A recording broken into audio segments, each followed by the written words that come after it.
Welcome to another video. This time we're going to take a look at the premium format and where the decks fit in that format.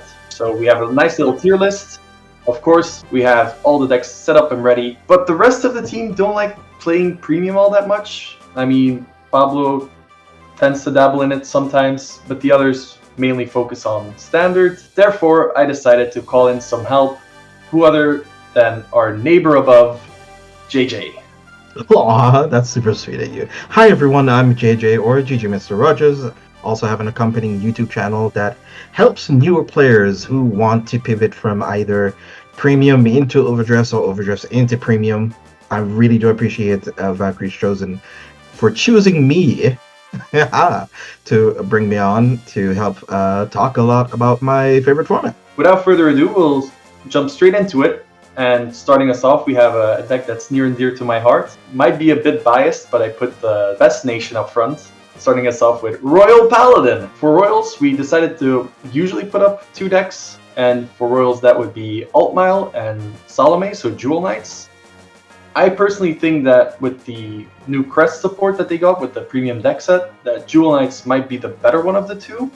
But do not sleep on Altmile. It can use the Jewel Knight engine. It can, if you're not prepared for it, it can blow you out of the water. It is an incredibly strong deck that can search very consistently, and well, it can only become better as time goes on. Then again, Salome, she got her crest. The deck has good V support. It can use a lot of generic staples. So I firmly believe that it is a tier 2 deck, but it is hampered by some of the higher and more played decks at the moment that can counter it quite heavily. But what do you think, JJ? I wholeheartedly agree with just about everything you said in that statement. Altmile does have some pretty cool explosive combos, but it's very, very fragile in comparison to something like Jewel Knights that can kind of play all the cards outside of the box, which is one of the really cool things about the collection strides and crest mechanics that we've gotten from it now, especially with the new Ashley and Salome. I do really like that there is a couple more decks that you could even play in Royals if you would so want to. There is one deck that I've been kind of considering when testing, has been Sing Savior MLB. I think a couple of other content creators have experimented with a little bit with it to some success, and also a Raziel Jewel Knight variation.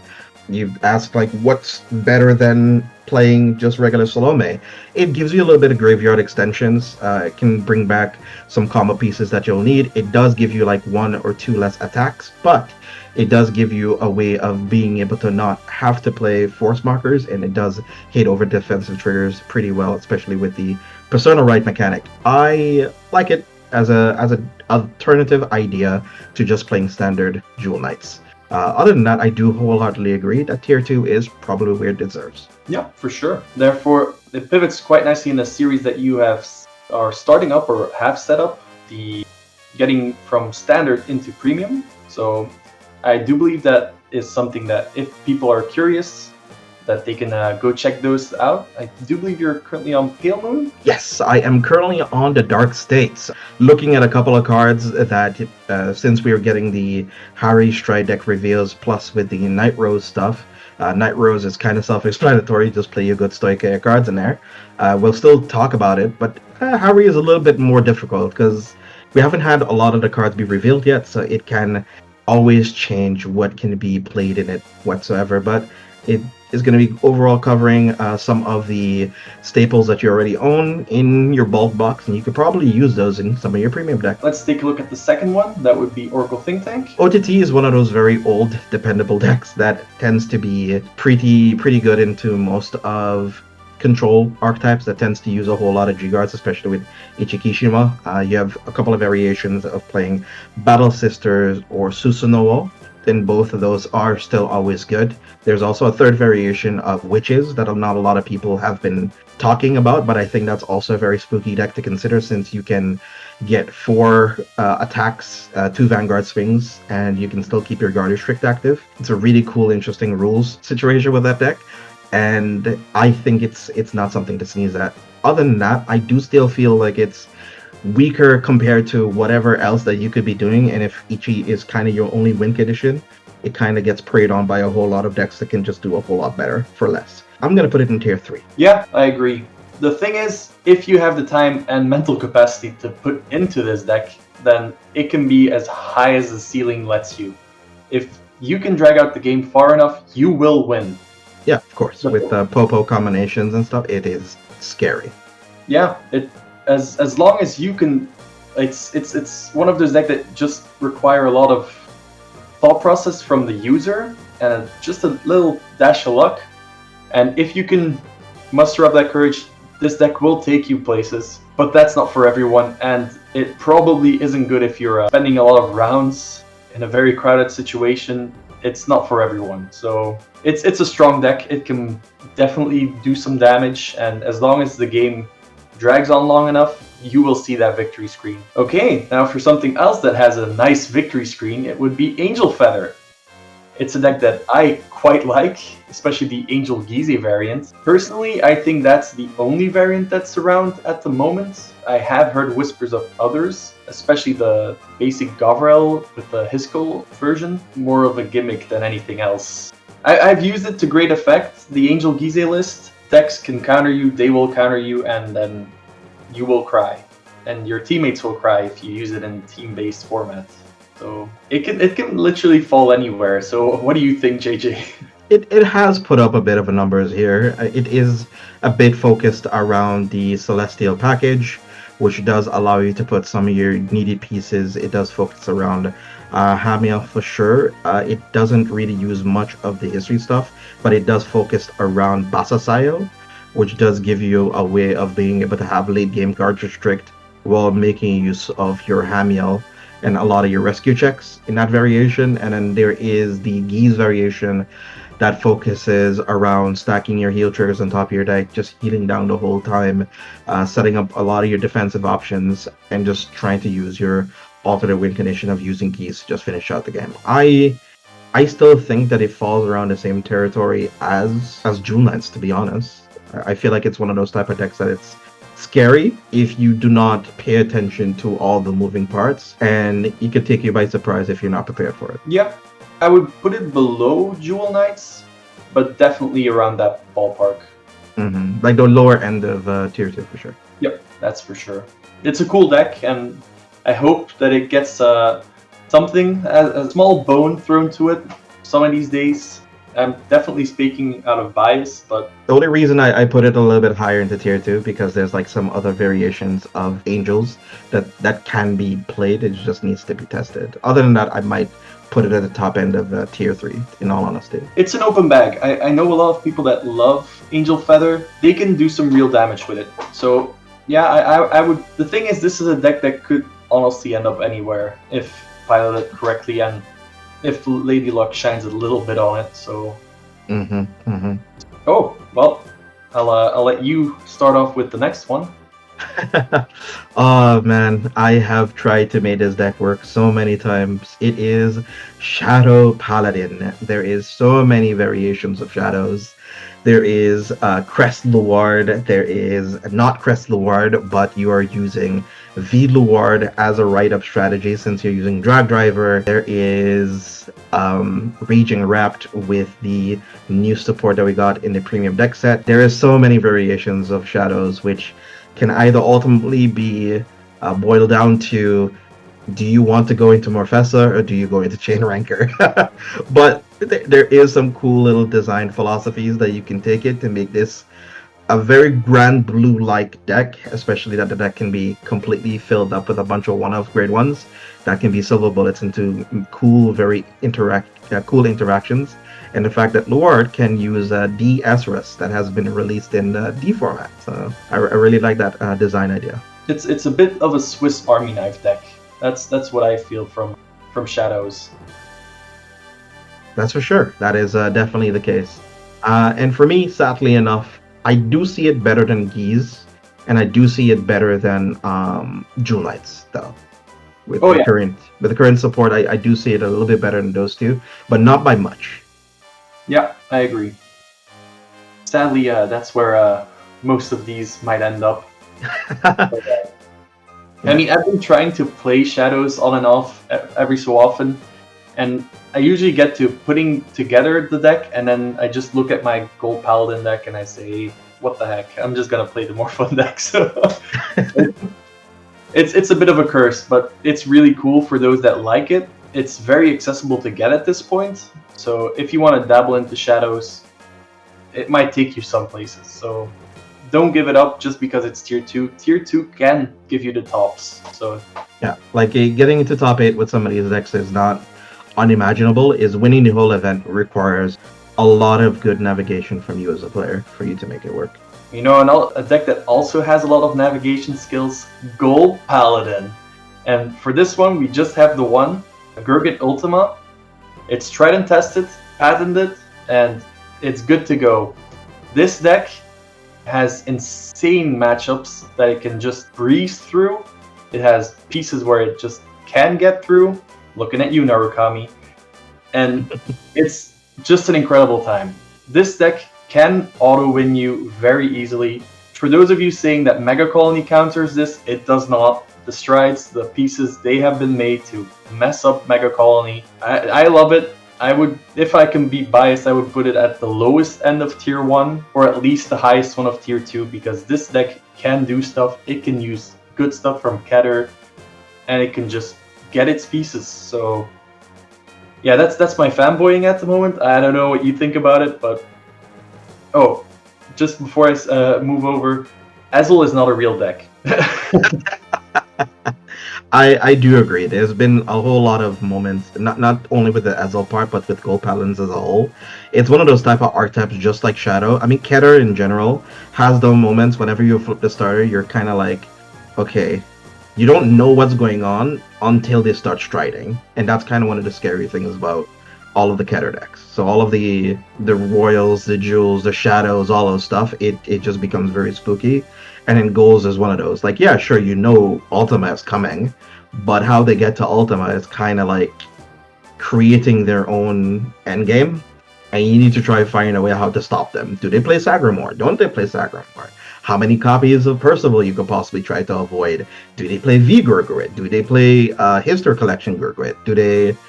And there's so many cool iterations of the archetype that it becomes very spooky to figure out ways of attacking it. And if you take too long figuring it out, it'll be all too late by then. You can also consider, like, do I counterplay it? Do I damage an item? Do I rush them? Which version is it? Do I want to give them the resources? Will they make their own resources? It's incredible to see your opponent just have mental gymnastics, and then you just flip up whichever one that they might not have expected, and they're still going like, ah, man, I felt so good about this round. That's for sure. I will probably take a weird stance on this. I feel like it's around the same power level as Shadows. I think maybe Goals is a bit better overall, since you have a clear-cut win condition. It depends on what versions of Shadows, of course. If they're playing Crest Reward, the ceiling is like metrically higher, and you can kind of like keep on recycling PGs, which a whole lot of archetypes have a very hard time dealing with. But if it isn't that kind of variation, then I feel like Goals can come out definitely on top. So I would say above Goals, above Shadows, but not by much. I would put, those two do feel like the top of tier 2. That's kind of the feeling I have with these. That for sure. And now the last one, Genesis. Oh, Genesis. Depends on what version of the list, whether it's Melissa Prime or Regalia. I'm a restand 3 times. Please block. I think this deck is tier 1. This deck is a very spooky clan, very spooky archetype to deal with. Both the iterations, you don't know exactly, same thing we mentioned before. You rarely know what's going on until it happens to you, and by that time it's still too late. If they're still even playing like 1 iota of Melissa in their build, they're gonna keep on looping it into you, and they're gonna keep on using Reverence Rush Dragon to keep on healing themselves down whenever they want to. So it's just a very mean deck to play against. So I put it in tier 1. Yeah, I wholeheartedly agree. This deck, it can brick really hard, at least the Fenrir version. The Regalia version, not so much, because that's got quite some consistency on it. But you just have to be overly aggressive, overly extending against this deck just to stand a chance. It's a very cool deck. It deserves its tier 1 spot. That's something I definitely agree on. Honorable mention, Astral Poets does exist. It can now run the grade 11 for drive checks. Oh, the Griffin Gila. Oh, yes. Yeah. You can try to OTK your opponent. If you feel like torturing yourself, give that a look. It exists. There are people out there that have cooked with this. And that is all of United Sanctuary or Keter Sanctuary, whichever one you prefer. And that leads us into Kagero. Now, I know that's your other baby, isn't it? It is my baby, but oh my god, it massacred my boy. My boy. Oh. Sadly enough, I believe this archetype is tier 15. I feel like with Kagero, there is only either Overlord, maybe Lawkeeper, maybe the up-and-coming Varga Dauntless Drive build that can get you like 3 to 4 Vanguard 3 stands and swings, which is kind of cool, but you need to kind of insta-give your opponent with Overlord and Lawkeeper. It's okay into Neo Nectar, but outside of that, you get completely mollywopped by a bunch of decks if you're not playing a defensive hand trap variation. And with Overlords, if you don't see your Legion after your first grade 3 turn, you can kiss you can kiss all hand advantage that he might have pretend to have goodbye. Yeah, that's for sure. This deck it had such great eras. This deck is so scary if you're a boomer. But at this point, I feel like it should be given something. Lawkeeper is a cool deck. I have it somewhere around here. I love Lawkeeper as a concept, but they should expand on it, make it more threatening. They should give Kagero something to come back into the limelight. I think the only thing that would ever really save this archetype now is some form of guard restrict that says if your opponent has like a low amount of rear guards compared to you or something, that you get to have like an AoE something. But I don't think they'd be brave enough to do something like that. Yeah, I think Kagero's glory days might be behind it at this point. Mm-hmm. And it's a real shame. I'm happy that at least Dragon Empire can keep the spirit of Kagero alive in Standard, so that's something at least. But yeah, I agree with you. It deserves that tier 4 spot at the moment. I'm sorry, you'll be mad at Kagero. You'll rise from the ashes someday.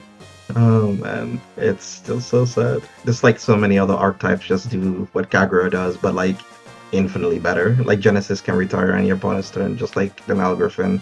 Plus they can guard restrict, plus they can restand, plus they can... it's just too much. He gave away his gimmicks too soon.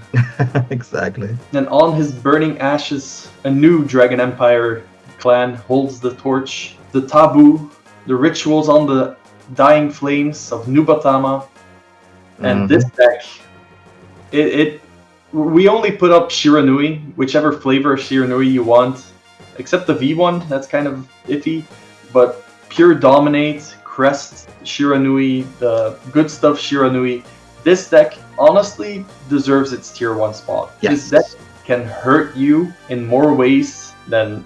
Yeah, they'll just stand there and look at your units and say, hey, mind if I share? And you'll just say, yes sir, here, have it. There's not a damn thing you can do about it. Exactly, unless you're playing Bracing Angel Ladder in Premium, which some people are doing. Madmen and women. Yeah. Which is fair. I mean, there are some archetypes that they have the space, they can do it, which is fine. I think this is a very good meta call. If you have this archetype currently in Overdressed, you can bring this over into Premium and do just as moderately well with it.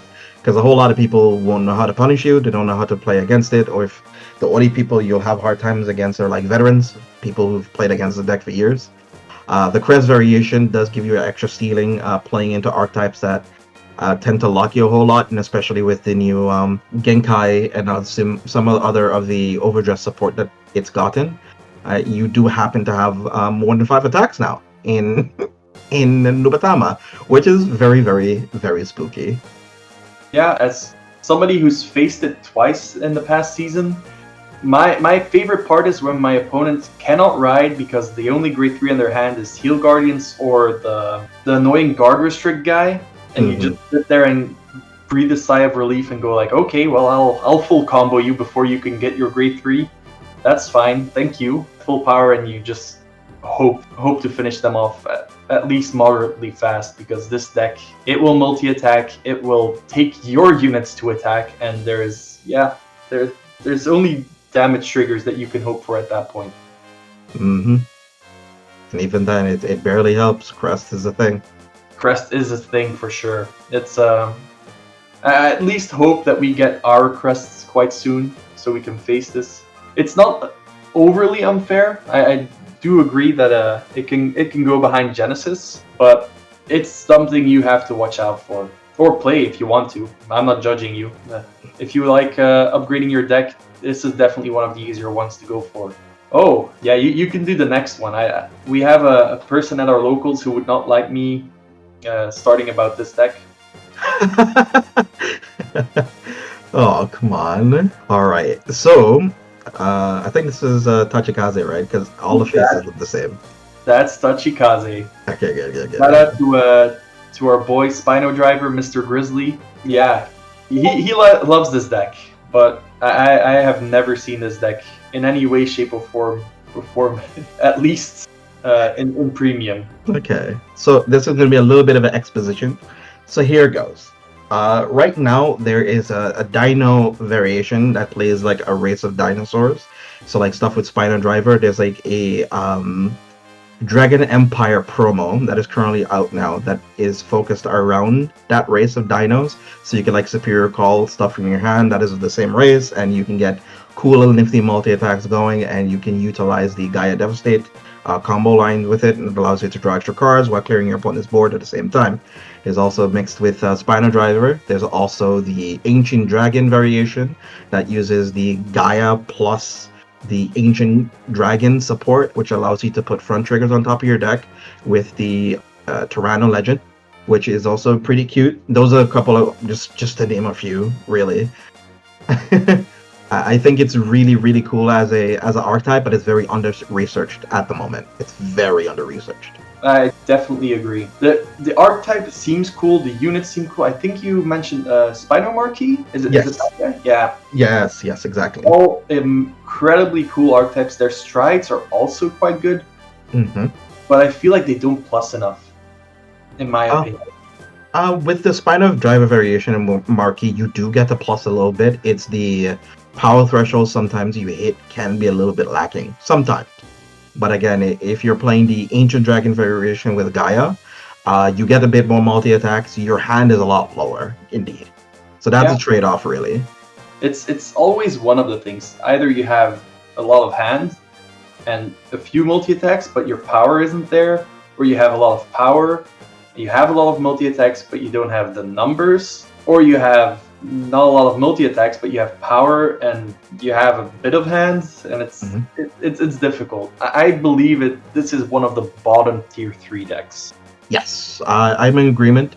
Until somebody can like cook up a list that completely trumps out a lot of archetypes on the list. Again, if like Premium is currently in a complete new frontier, it's going to be getting it's gotten like 2 or 3 sets before the BCS season has come around already, and a plethora of promos. So right now we're going to be seeing a whole new landscape of hopefully new archetypes that might be introduced. Of course, it would be cooler if we got like a premium collection to really kick up the meta game.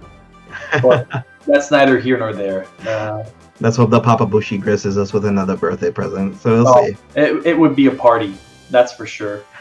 Another thing that's slightly late to the party is Murakumo, and I do believe the main ones would be Yasue, the Shadow Stitch, and Shirayuki. And for anyone who's never played against Shirayuki, I envy you. These decks are annoying as hell. I don't know what it is, but Murakumo is like my silver bullet. I can't play with it, and I always struggle against it. Mm-hmm. So having to deal with Shibaraku Victor and a lot of the multi-attack shenanigans that you get with Shirayuki is super hard to deal with, since it could reduce the power of your Vanguard. So that's definitely for sure. Yeah, and it can use a lot of the Dragon Empire stuff, because everything has stealth. Like literally, I think 80% of this clan holds stealth in their name. Mm-hmm. So it's super good with that stuff. It can keep on attacking. It can gather up resources. It can take your resources, and it will just leave you wondering, why am I still playing? Why is there more resources? Why are they getting stuff back from the drop? Is this Granblue? What is this? It's crazy. And yet, I have barely seen it top since New Dio got hit. I agree with you. I think there are some Yasue builds that do abuse the Dueling Dragon combo, and there are some builds of Shiryuki that does abuse the Shibaraku Victor combo, which can do, I think, almost infinite multi-attacks depending on how they layer their units on board, especially in combination with Dueling Dragon, Hidden Scroll, and stuff like that. But it is very few and far between indeed. Yeah, it's also a bit piece reliant. That's the one thing people can be helpful, grateful for. But placing it on a list is so difficult, knowing that it can do such devastating things and at the same time nothing at all. Yeah, which is why for now I'll put it. I would put it possibly ahead of, or actually behind. Wow, this is actually very difficult. True, Yeah. you're right. Because I want to put it ahead of OTT, but I feel like OTT has like way better ways of getting to their win condition than Shiryuki. But there's moments where I feel like Shiryuki just kind of like eats eats OTT alive in a lot of instances. So I still put it ahead of OTT, I think. Yeah, I agree. It's kind of crazy. It's no, that's Belly right there. How no, you're not in this video. No. Put your biases away. So I'll put it ahead of OTT. So That's tier 3. He's putting it in front of Royals. And there you go. He's here in spirit. I know y'all can't hear him, but we had to battle him a bit for it. It can definitely be anywhere above it. It's one of those decks. I've said it before. I'm sure we'll say it again. But this deck can hit above its weight class if you want to put the time into it. If you're somebody who loves the stealth mechanics, who loves messing with your friends, and you don't have Nubatama or you are sick of playing with Nubatama, definitely pick up Murakumo and put the time into it, and I'm sure you'll catch a lot of people by surprise. And if Bushi isn't careful, you might catch everybody by surprise by another ultimate win condition combo. So yeah, and we have one more Dragon Empire deck. That is one of your favorites. I think it's your favorite archetype, isn't it? Come on. Yes and no. Yeah, good of you to remember that Narukami was my one and only Dragon Empire deck that I love to play. I love Eradicators. I love Vanquisher, kinda. I didn't play him all too much. I love Vermilion.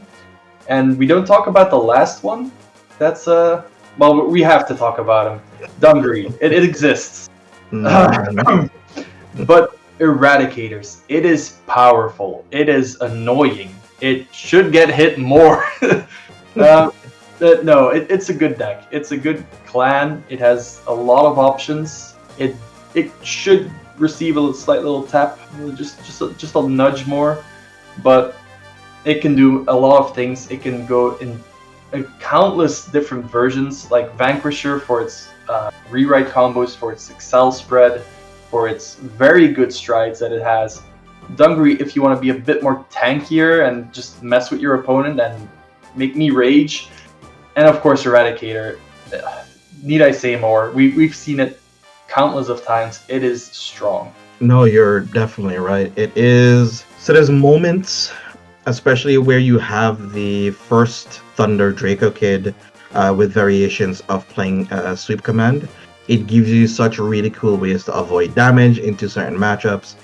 You have access to Vanquisher to give you the extra Axel markers.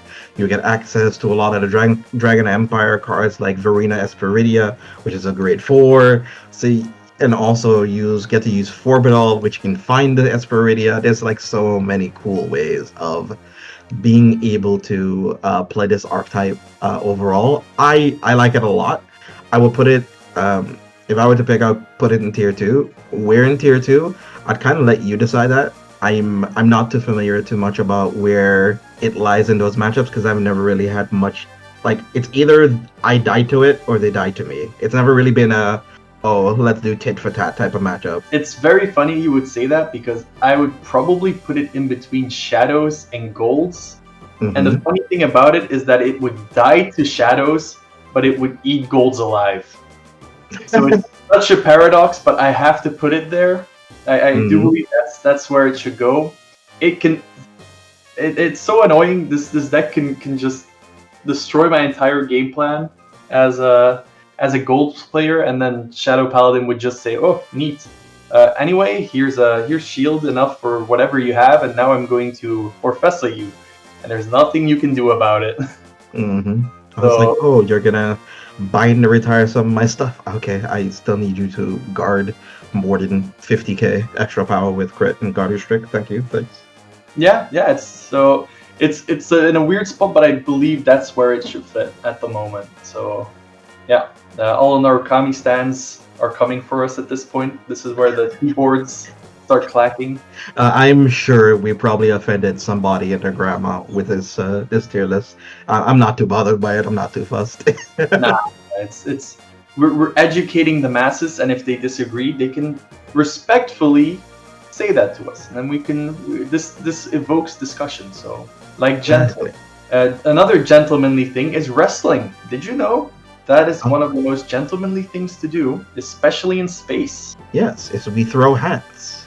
We like throw gentlemen. Hands, like gentlemen. Yeah.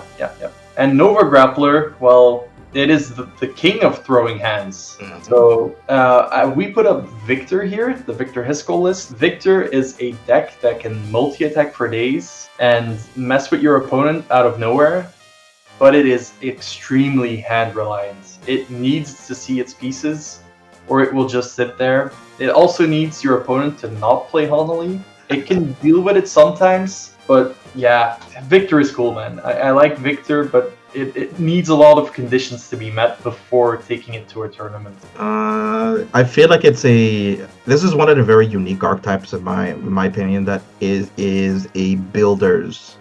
So like if you've ever played Gundam Build or Build Fighter or any of those, it is a very build reliant archetype.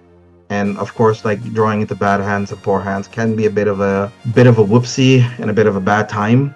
It is very dependent on like how you design your deck. Yeah, I agree. Sadly, Blouse doesn't make this cut. It's more of a fun deck, and it didn't receive its due diligence for other archetypes. I feel like we were going to get close with the Death Army stuff and Ashura Kaiser coming back, but if you want to take this deck to a competitive level, I do believe Victor is your best bet at the moment.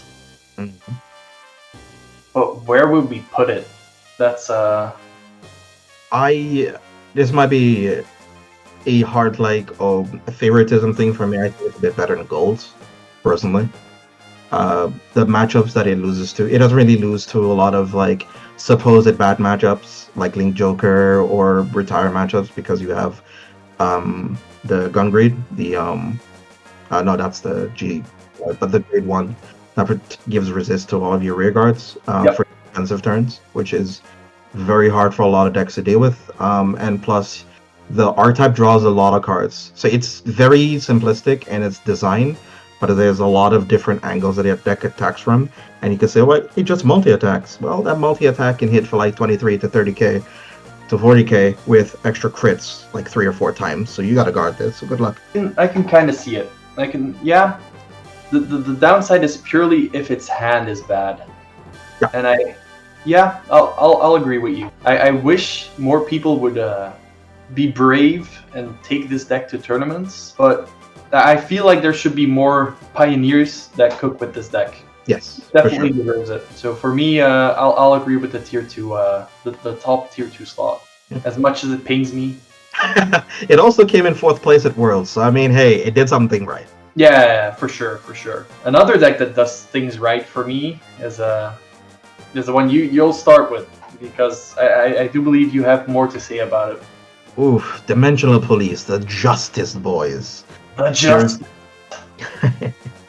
There's so many cool iterations of this list. Of these lists, there is the D-Robo Die-Liner strategy. There is Crazy Diamond that plays like 1 or 2 grade 2s or something. There is the Buster, the Sin Buster stuff. That's not as good. There is Gallop, especially with the Hell Tiger promo being printed, so we can actually play Hell Tiger. We can play that in Gallop now. Took us a while to get it, but we got it now. But overall, Die-Liner is still like the poster boy, the flagship archetype. I put it, oh man, I think it's like the middle of pack as well. Because it's a Vanguard-centric deck, the rear guards are just like supplementary. It damage deny the heck out of every single deck. Yes, for sure. It does not need to give your opponent anything, and that is one of its greatest strengths. I recently picked up Die-Liner because I've always had a little on and off relationship with Dimensional Robos and just Dimension Police in general. I really like Zeal. Mm-hmm. I once heard a commercial or a video, I don't know what it was, but somebody had the L'Oreal commercial, but they put the name of Galactic Beast Zeal over it, and I don't know why that was funny to me. It was late in the evening, but that stuck to me, and this clan has a... I recently tested it. I 1-12 somebody on my first stride turn. Nobody can convince me otherwise that this deck does not deserve to be at least around Narukami's position. Yeah, for sure. I wholeheartedly agree. It's one of those type of decks that kind of just, it's a ship in the night. It just passes you by. Whether or not you try to get in its way is entirely up to you, dude. Yeah. And it just passes on where will it fall. If you let this deck cook long enough, it will give you the biggest wall up of your life. If it doesn't, well, yeah, you'll Granblue it. You'll see it fall down into the Earth's crust and disappear forever. Mm-hmm. Hard agree. In tier 2, in the middle of the pack. I want to put it before Narukami, just to laugh, but I shouldn't. But I like Narukami preys on like rearguard centric decks, and Dayusha doesn't really care about its rearguards. It's just like they're there to pass off triggers too, if it needs to. Yeah, it'll be like, oh, I don't have any rears except for this one turn where I'm going to use it to laurel you. What are you gonna do about it? Nothing? And that's what I thought. So, evil laughter continues with Link Joker. Oh dear. Ah, yes, the Starvaders, the Deleters, Messiah, and Brand. We're talking about Messiah Crest here. Messiah Crest is a incredibly cool deck that can honestly do whatever it needs to do. It can stop your opponent from having a field for the most part. It can reset their hand. It can get crazy numbers. It can multi-attack. It is incredibly cool, but you need to find the pieces. It's one of the most fragile decks that I've been currently testing this deck for a minute. Is it better than just regular Deleter Messiah? I don't know. Is it better than Hulk Road Messiah that you probably could have been playing with the History Strat stuff? I don't know. Is it cool? Yes, it is very cool. Because I don't like Hulk Roar. I'm not really a big fan of it. This deck does super cool things, and I can't get past it. It's incredibly cool. At the same time, I personally do not like Chaos Breaker, but I love Starvaders. That deck is also incredibly good in certain matchups. It's a very good anti-meta deck. It preys on a lot of archetypes. Out of principle, if it was just Chaos Breaker, if it was Chaos Breaker or Messiah, I'd put Messiah at the end of tier 2, and then Chaos Breaker leading the pack at tier 2. That's where I would separate them. Yeah, we can't do that with the current metric we put up. Mm-hmm. So I'll probably put it next to DP for now, but know that it can literally just blanket tier 2 with all the things that it has. Mm-hmm. It can prey on all the decks above its weight class, and that's yeah, put it right of push Narukami down some more. Yeah, let's go. Yeah.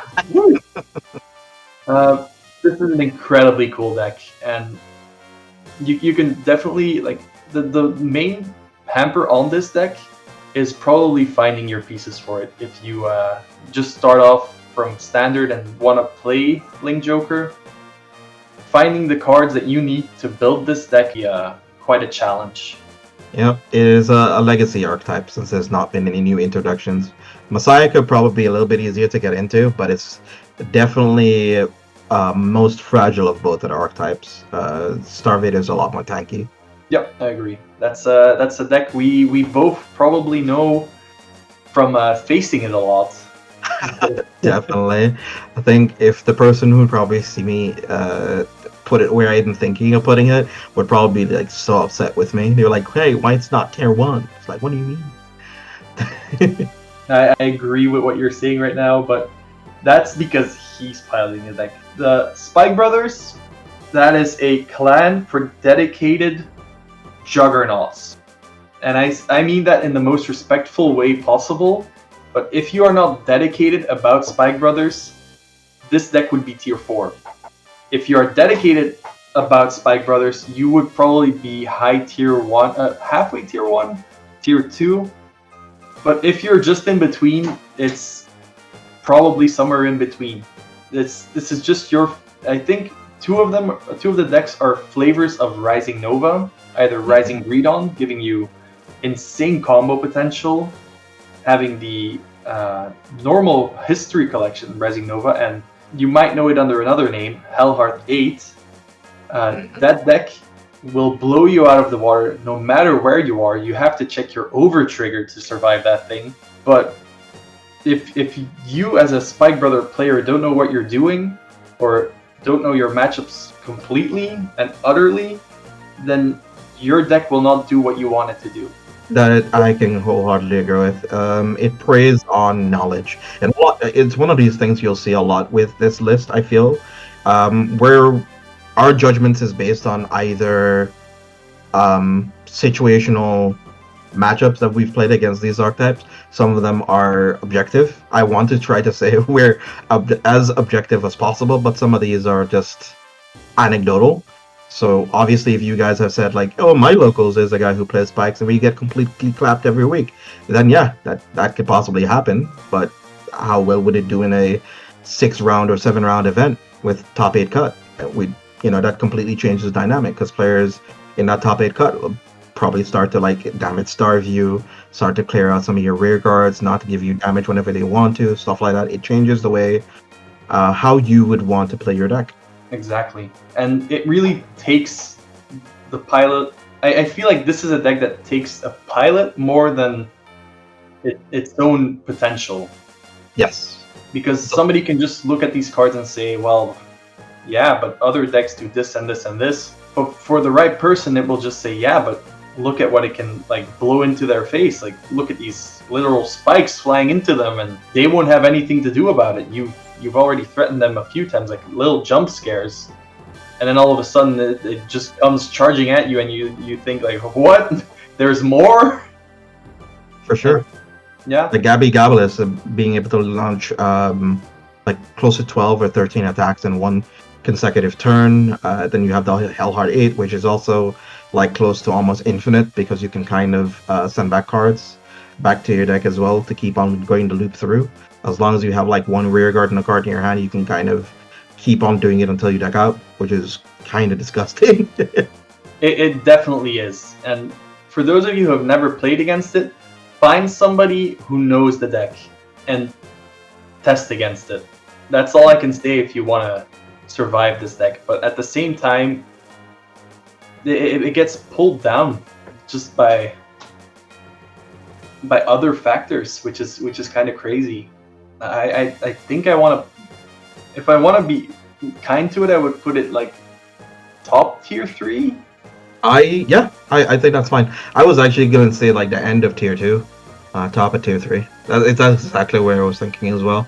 Because the reason why a lot of those other archetypes are a little bit higher is the fact that a lot of the archetypes above it have very, very, very good defensive options that can stop it in its tracks. I think Nubatama might still have a bit of an issue with spikes, since they don't have cards that directly interact with the Spike Brothers board, but everything outside of Nuba can get a little bit tricky. I feel like this is like the best place to put it for now. And I know a lot of people will be like, hey, but this deck can do crazy things. We know we know it can do crazy things. Yeah, like definitely, it could be easily like tier 1 or tier 2 in a really good hands if the deck is built properly, if it's properly tested into matchups. Again, these are like our initial thoughts. These are like based on what we know about the past premium format. Going into the new format, a lot of these matchups and a lot of the positions of these decks are going to change. Yep. Something that probably won't change is Dark Irregulars and their incessant way of messing with me. And it can go higher because it's a bit higher than that. It's spookier than that. Yeah, this deck can just mess with me so many times, and it has cost me round losses at events. It has found its pieces and done insane combos. It's been hit for good reasons. It's been hit for bad reasons. Been hit for very good reasons. But this thing can hit so hard, and it's fun to see, but not fun to face. You have the Sharot versions, the Hiskel versions. You have normal Sharot from V. You have the NLK list that still exists and can now use Barrow Magnus and all the others. Yeah, Hope on Damp combo. There's also Gastile as well. There's the Gastile bills. Yep. This deck will not die until you make it die. And I wish it could be lower, but it does not deserve to be that low. It for sure. Where would we put it? Definitely above Kagero. I think almost everything on the list is above Kagero. I think Kagero would be the bottom one. I would probably put it behind. Put it behind Tachikaze, I feel. Yeah. Or ahead. Actually, ahead of Tachi's, right? Yeah, I think it would definitely. I might even put it above OTT. But that's just my PTSD speaking, I think. Yeah, but like in realistic scenarios, let's see. Have such a good matchup against this deck. Yeah, because you can't use CG guards in this matchup, but if you're playing either Gastile or Hope on Damned MLK, it also cooks a whole lot of the other archetypes as well if it gets set up, but it's just so fragile. Yep. Yeah, it really needs those protect markers. It's one of the clans that really needs to have its defense up and ready, because once your opponent starts hitting hard, they won't have any answers to it. Mm-hmm. Well, next up we have your passion project for the moment. That's Yes. This and Messiah currently what I've been testing a whole lot for the BCS season, or at least trying to find a list that I'm most happy with. Probably Derek Dow could even give a better, TED talk about this archetype than me. But Pale Moon, I'm in love with it still. Sadly enough, the premium, the encounter support that we've gotten is a little bit on the weaker side, but we're still gonna get Lunatic Dragon and a couple of other cards in the set, so we'll see what the rest of the cards do. I unfortunately don't really see it too high at the moment. I would put it in tier 3 right now. You have Silverthorn, Luki. I mean, Derek did end up winning a BCS with it, but I think it's more chalked up that Derek is a pro player. He's really good at the game, and a lot of people don't play enough against this deck to know the lines to stop Harry at, or where to damage deny it, or where to choke it, or what units to stop. Because for every damage you give Pale Moon, that's an extra 2 attacks, and a lot of people don't know that. Yeah, exactly. I do believe that this is one of those other decks that matchup knowledge is key, and if you know what this deck does, then you will hurt it. A lot of people have figured that out once Nightmare Dolls were, they received their slap on the wrist and the deck started getting pushed down. Once you know what to do against the deck, it becomes a lot more manageable, and it needs that extra something to survive. It needs that a little bit of a surprise factor to go above and beyond. So I think I would personally put it next to Oracle Think Tank. Yeah, that sounds good. Yeah. But as you said, with the support coming out, it might still, kick up above its weight class just a little bit more. We don't know as of yet, but yeah, it's a very flavorful clan. It's a lot of fun. You also have, yeah, like you said, we have Lukie, we have Hari, we have Nightmare Dolls. We could have different versions pop up even, in the future because it works with generic stuff most of the time. But at the moment, I would agree with where we put it. Then we have another deck clan deck. I think, yeah, deck is good. The toolbox of a clan. Gear Chronicle. We know some very good Gear Chronicle players, and this deck is just always at least present in like the higher tiers. Chronojet, Dress Chronojet, in lesser extent, like sometimes still like generic CTB. Chrono Fang, not so much. What's it called again? Mystery Flare was a deck for quite some time, and then Steam Maidens. Like this deck just keeps coming back and back and back, and it's incredibly strong. I don't think we should put it in tier 1 at the moment, but definitely high tier 2. High tier 2? You really believe in this, eh? Yeah. The thing is, like, Gear Chronicle will just steamroll you at some point in the game. Like, it has consistency still. A lot of people think that it's been hit sufficiently, but if you are not prepared to face this deck, you are in for a rough time. I will also say too, there is also a different variation a lot of people haven't accounted for either. It is the crest variation. Because Gears doesn't need a lot of space. It does, like most of the cards we recycle back into the deck via your own mechanics or time leaping, etc. All you need is usually Malem plus the Ubartar or any grade 2 that exists in your deck. That is it. Or History Maker Dragon. Like, wow. That's insane. The more you think of it, the more you think like, wow, this clan is like super scary, and it also depends on the age-old problem of when do you use what and how, and as long as you're not being a literal baboon playing it, this deck will do stuff. So I believe it can't be lower than like. It can't be below tier 2 at the very least, because this deck is scary. I would put it at the end of tier 2 myself, but if you believe that it's in the middle, I mean, go for it. I need to see more of what a deck does before I decide if it's better. I would put it considering that, then I might put it like either between Royals and Shadows at the very least, because it can make them wish for a reset button. So yeah, I'll go like put it behind Royals for now. I'll coalesce. It's incredibly scary. I have a lot of respect for the deck. That's I think we'll leave it at that for now. Another deck that we need to respect. I don't want Maxime knocking on my door again. This is a deck I have pure PTSD on, simply because of all the matchups I've faced into it. This deck is a guaranteed tier 1. Yes, I am a fan of it being stronger than Nubatama. Yeah, this deck is even more Swiss Army knife than anything else. This deck will get what it needs, get its numbers, build up, tank whatever needs to be tanked, retire what it can't tank, and then just make you wish that you were playing Granblue itself. Yep.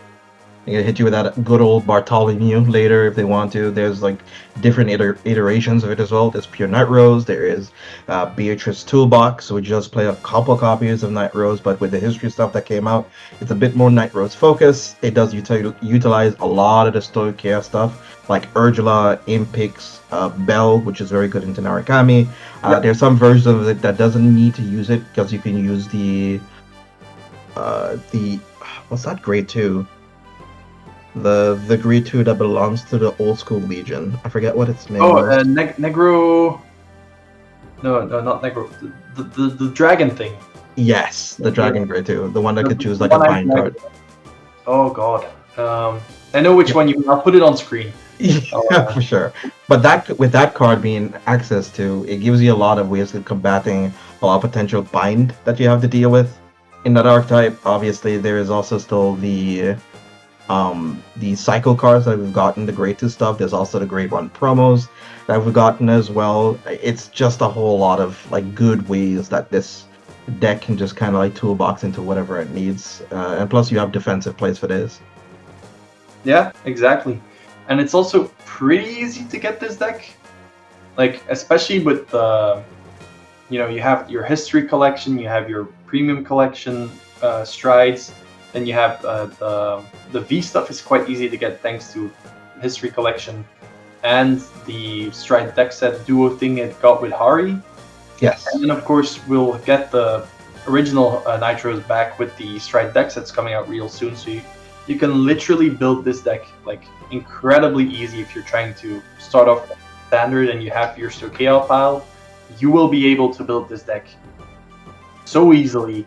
It is actually scary. And it is very strong. Next up, a lot of people's biggest nightmare, and I believe that a lot of people also respect it. Bermuda Triangle.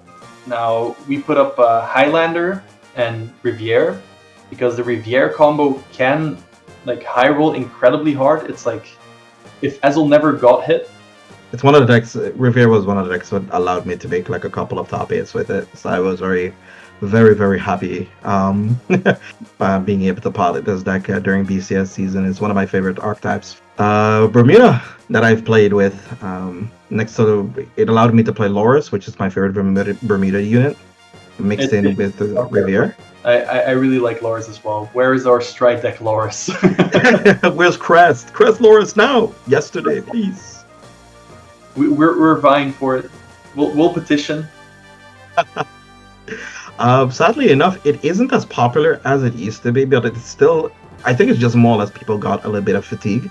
I don't think there's like much that has changed with it. Like some good support cards came out, like Pink Loving Franchette that came out for Chris Rain that can utilize it now. You still have access to all the other cards like Justine to be able to write down if you go into your reindeer turns. You also have access to some of the Sienna grade 1s and 2s, and Sienna is actually also being played currently in Premium as well, which also did some numbers. Because Dave Vecht piloted it with Michael Wingley also piloted it well. So hey. It just keeps popping up. I would put it at the bottom of tier 1 at the moment. Because I don't think it can go any lower. It's like, if only for the fact that Pearl Sisters exist. Yeah. We know what the power of Pearl Sister does to most decks, but this deck can literally be built in every single way under the sun and do well. This is a clan that is built for versatility and to adapt to whatever flavor the wielder wants. As annoying as it is, you gotta respect it. It's here to stay. I don't think they're gonna hit it all too hard. So yeah, Bermuda. Yeah, at least you gotta know how to face it. And people are fatigued with it a bit at the moment, but next up we have Aqua Force. And it's sad that Pablo isn't here right now. He loves his Aqua Force. He's been cooking.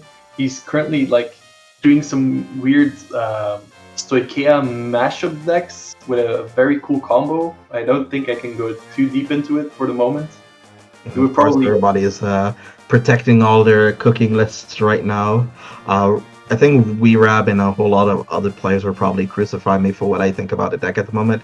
I think it's at the lower end of tier 3, but obviously if you're a good pilot, you're going to always make it work, so it might actually be somewhere closer to the top of tier 3 or even to the bottom of tier 2. But as of right now, it's since the restriction of Odysseus, it's not really seen a whole lot of popularity or made a lot of strides. No pun intended. Do believe I've seen him be piloted quite well. I know a lot of people have played Aqua Force, and I would put it somewhere next to Pale Moon at the moment, like maybe above Pale Moon. Since possibly under Spikes, maybe. Yeah, I could see that. The thing is, it can still do the ride up combos. It can go into V Tavas, go into Lombros, mess your opponent up, ride back down, make them either, if they're not playing a Hiskull deck, if you're, it's also matchup dependent. If you know, oh, my opponent isn't playing Hiskull, just push them a bit with that early pseudo stride, let's say, and farm a lot of hand, and then after your opponent like coalesces and goes grade 3, oh, now I can stride and do even more ridiculous stuff. It can go quite hard, and I do believe it shouldn't be disrespected all too much. Mm-hmm. It faces a bit of the same situation that Spike Brothers actually has. It's more akin to what the wielder can do rather than what the deck does, I think. No, you can take the next one. I've Get yourself something to get. Hopefully everybody at home is also hydrated. This is another one. This is Megacolony, I think, right? Megacolony, yeah. Yes, there we go. I am very honest with you. I think it's kind of. I would like it to be somewhere next to where Link Joker is, because both of them kind of do the same thing. They're both gatekeeping decks. I don't think it's that strong as Link Joker, since you can directly interact with your opponent's board, stunning your opponent's board while also doing like 5 attacks into them, a little bit more if you're playing a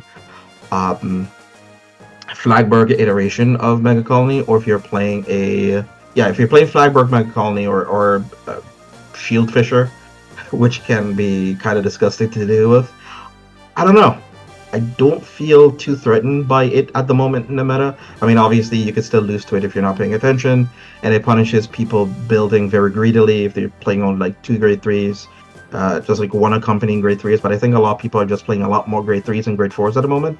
So it's very, very few situations where you just don't like rewrite. You know what I mean? I agree. The thing is, I feel like a lot of us have been burnt by Megacolony a few times, that we faced it and we're like, this darn deck, this annoying deck counters my entire strategy, and then they pivot to builds or decks that just don't care about it, and that makes it easier for decks that absolutely get smashed by it to go down. Sure. But I agree that this is like, alongside Link Joker, the ultimate gatekeep deck, and if you have something that counters it, it will just fold immediately. And a lot of people would say, no, it has to be tier 1. No, it can literally auto-lose. Yeah, if you sneeze on it too hard, it just dies. I don't know. Yeah, I agree. It's a strong deck. If you pilot it well, it can do some serious damage. But that purely depends on what your opponent is playing. And if your opponent does not care about what you're doing, then you're not playing the game. You're just sitting there doing some pokes, giving them the resources to punish you so hard that you will wish that you were playing another deck. Mm-hmm. I think like a lot of people be like, well, Megacolony is going to probably win a BCS this season. Yeah, you're right. It might. But that's because a lot of people didn't respect it. It's one of those archetypes, just like Link Joker and Chaos Breaker, that if it's very high in meta choice. If the meta asks for it, or it's like if you'll probably see some Eradicator as well, because that's also another deck that might punish people because they're not paying attention to their boards or hands, or like completely playing wide and not like playing against it. If you have a lot more newer players getting into premium from Odress, playing into something like Redora is going to probably be like a very new experience for them. Yeah, for sure. I feel like it will pop up every now and then it will temporarily go to tier 1. Mm-hmm. But at the moment, it doesn't feel like it. I feel like a lot of people are just like, yeah, we get it. It's here. Moving on. We have our counters for it. And if somebody's like, hey, but I'll bring it anyway. And if you get lucky and nobody, expects to face it anymore, then yeah, you'll do great. But if everybody's like, oh yeah, I've seen this and instantly counters it, then you'll have to hope for your triggers, and that might not always be enough. For sure. That being said, right next to Link Joker. Both of them are 2 peas in a pod. They kind of do the similar things, but from a different direction. Do you like space annoyance or bug annoyance? Exactly. Do you want to watch while your opponent plays the game? Or do you want to watch while your opponent plays the game, but your board is gone? Yeah. Oh, Then we have a deck that I wish would receive their Spangled back in some way, shape, or form. Big Belly. This is a nation that, a clan that I wish would see more representation, but you just, like, before we started the video, you told me some cool builds besides just Big Belly and hoping that Lord shines upon you with his infinite wisdom. Alright, so there's like some of the archetypes, some of these other decks as well with like Lane Jokers and stuff, or with like D-Police that I briefly mentioned some other archetypes. Whether or not they're competitively viable is completely up to you guys to decide. But the thing is just that nobody really plays a lot of premium. I've been saying that same sentence a lot during this video. I'll say it again. Please play premium so that we know if these decks are actually good or not. Please. If you own these decks or own these cards, give them a try. Test them in the gauntlet, run like 10 matches against like meta decks, and see or not if they're good. But for Great Nature, though, I did mention earlier, pre-recording, that you have different iterations of Big Belly that is focused either on the token iteration, so you're using stuff like mushrooms, or you're using Rotting Usurp Dragon, using either Lox Dragon, Lox, which is the Elephant Lox, which can get a whole lot of extra power and stuff, which is kind of cute. Whether or not it's good, need to test to see whether or not it's good or not. There is also some iterations of some of the Stoicheia support, like Urgula, that you can pair it up with Crayon Tiger, restanding some like Rotting Usurp to get extra power. You don't need to really care whether or not it lives or not, because it constantly keeps on coming back, which is like a free rearguard attacker. You have iterations of Big Belly that focuses on the token mechanic, so you can use the Crea Elemental Stride unit that gives all your tokens extra power. And because you're playing the Grade 3 Stoi, Grade 3 that can Soul Blast one, you could choose I think a Grade 2 or greater you can add from your drop zone to your hand, so you can just keep on recycling all of your token enablers or your Big Belly units that can give you restanding. It's really cool. It's really interesting, but there's not a lot of stuff. And there's also Isabel. Isabel isn't as strong, but you do have, I think Maribel is her name, that you could use one of the G-Guards that can Soul Blast one Superior Call, and then you could use Maribel to Counter Blast one, retire potentially your opponent's column that's they're attacking with it, so you can get some really cool, nifty multi-guard shenanigans. And you also have I'm gonna butcher this name to pronounce it, but there's the Stride, I think, that came out of one of the premium collections, Tachikaze, that can send all of your triggers potentially back into your deck, so you can potentially reset your OTs. But it worked best with Spangled. Sadly enough, that is gone. But if you play the iterations of Big Belly that allows you to draw almost infinite cards, you can kind of get there. Just to take you like 1 or 2 turns extra, which isn't impossible. But granted, premium is a very volatile meta, and you can get kind of blasted out of space. That being said, it's somewhere around where Spikes is. I think a lot of people are sleeping on it. I think it's a lot more spooky than people give it granted. I would put it lower for the time being, actually. True, it does feel that way, but if you test with all those cool cards, it's very cool. Yeah, but yeah, I don't know. Like, it feels so lonely seeing Kagero there all by itself. Oh, so you want to give it a buddy? I see you. I feel peer pressure into giving Kagero a buddy, but at the same time, it's like you said, it needs more people to play it to see where it fits. Mm-hmm.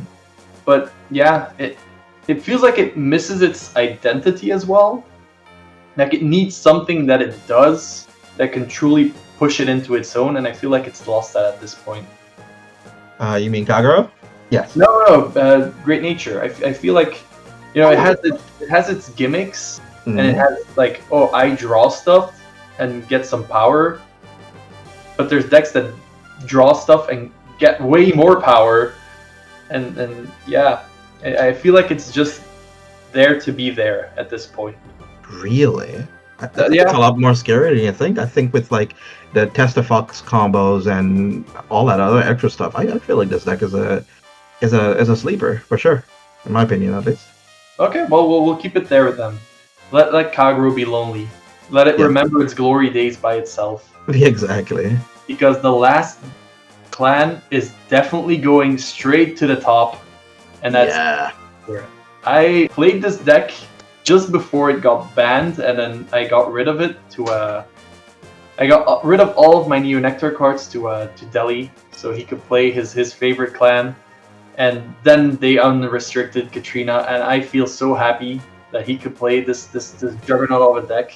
And it is just very strong. Just the token rush, the consistency, the power buffs that it gets. It gets a lot of the token, such a consistent deck, getting all the support that it had, its token pieces, all of its, you know, see that it's gotten from standard.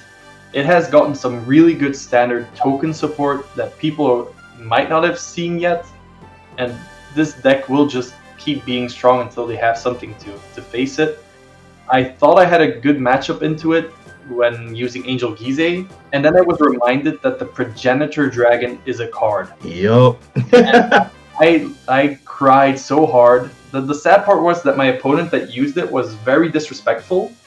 I mean, if it had happened in any other single way, I would have been like, oh, that's crazy. But my opponent was very disrespectful, started insulting me for, you know, falling for his plan, and I saw the card and I was like, oh, this is a thing?